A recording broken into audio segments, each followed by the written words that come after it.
नमस्कार, cook with निशूमध्ये मी निशू तुम्हा सर्वांचं स्वागत करते। सध्या आंब्याचे सीझन चालू आहे आणि त्यामध्ये आपण अनेक प्रकारच्या रेसिपी ट्राय करतो।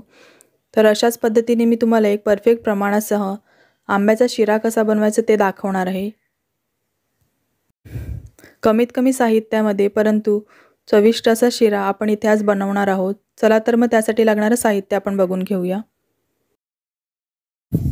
शिऱ्यासाठी लागणारे साहित्य आपण एकाच वाटीने किंवा कपाने मोजून घेणार आहोत। इथे मी एकाच वाटीने सर्व साहित्य मोजून घेतले। इथे मी पाऊण वाटी साखर घेतले, तसेच 1 वाटी आंब्याचा रस, 1 वाटी दूध आणि 1 वाटी पाणी असं मिक्स करून घेतले। तसेच 1 वाटी रवा आणि पाव वाटी इतकं मी तूप घेतले। तुपाचं प्रमाण आहे ते तुम्ही कमी जास्त करू शकता। एका कढईमध्ये इथे रवा सुरुवातीला भाजून घेऊयात। रवा कोरडाच भाजून घ्यायचा आहे। साधारणतः 4 ते 5 मिनिटांसाठी रवा आपण इथे कोरडाच भाजून घेऊयात। मीडियम टू हाय फ्लेमवर चांगला खरपूस असा भाजून घ्यायचा आहे।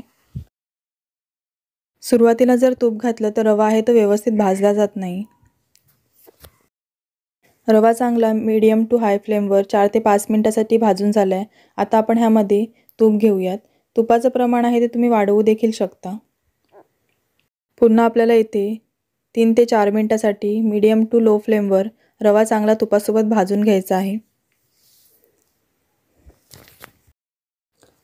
रवा आहे तो परफेक्ट भाजला गेला पाहिजे, कारण रवा जर व्यवस्थित भाजला गेला नाही तर आपण जेव्हा दूध आणि पाणी घालू तेव्हा तो व्यवस्थित फुलणार नाही।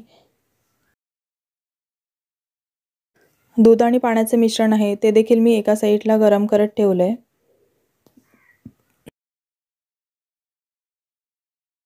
या ठिकाणी तुम्ही बघू शकता तर रव्याचा कलर आहे तो बदलत चाललाय।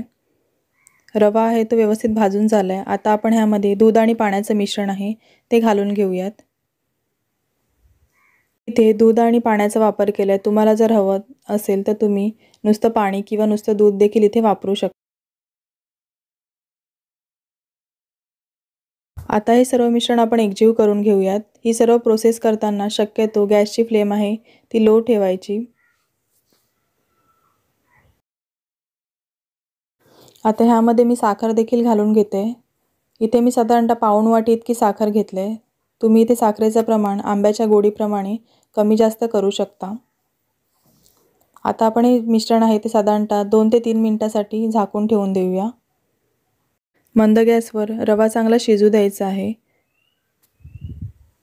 इथे मी आधीच साखर घातली आहे। तुम्हाला जर हवं असेल तर तुम्ही रवा पूर्ण शिजवून नंतर त्यामध्ये साखर घालू शकता। आता 2 ते 3 मिनिटं झालेत। आता आपण झाकण उघडून बघूयात। इथे रवा आहे तो चांगला फुललाय आणि छान शिरा तयार झालेला आहे।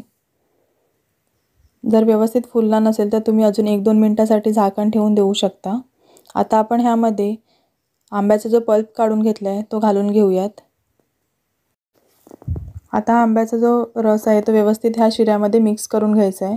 इथे मी फक्त आंब्याचा रस टाकते। तुम्हाला जर हवं असेल तर तुम्ही ह्यामध्ये बारीक आंब्याचे फोडी देखील करून घालू शकता। हा शिरा दिसायला जितका छान दिसतोय तितका चवीला अप्रतिम लागतोय। ह्यामध्ये मी वेलची पूड किंवा जायफळ वगैरे काहीच घातलं नाहीये, पण तुम्ही इथे तुम्हाला जर आवडत असेल तर तुम्ही घालू शकता। आता आंब्याचा रस आहे तो शिऱ्यामध्ये चांगला मिक्स करून झाला। आता आपण झाकण ठेवून साधारणतः 1-2 मिनिटांसाठी पुन्हा एक वाफ काढून घेऊया। 1-2 मिनिटांनंतर मी इथे पुन्हा चेक केलं तर इथे थोडासा रसाचा ओलसरपणा होता, म्हणून इथे मी पुन्हा 1 मिनिटासाठी झाकण ठेवून दिले। तुम्हाला जर इथे आंब्याचे बारीक केलेले काप घालायचे असेल तुम्ही ह्या स्टेजला इथे ॲड करू शकतात। शिरा आता आपला तयार आहे। ह्यामध्ये मी काजू आणि बदामाचे जे काप करून घेतले ते ह्यामध्ये घालून घेते। तुम्ही देखील अशा पद्धतीने ह्या सीझनमध्ये आंब्याचा शिरा नक्की बनवून बघा, खूप अप्रतिम लागतो। व्हिडिओ आवडल्यास व्हिडिओला लाईक करा आणि अजून नवनवीन रेसिपी बघण्यासाठी कुक विथ निशू चॅनलला सबस्क्राईब केले नसेल तर प्लीज सबस्क्राईब करा। तसेच बाजूला असलेलं बेल आयकॉन आहे ते देखील प्रेस करायला विसरू नका। Thanks for watching this video.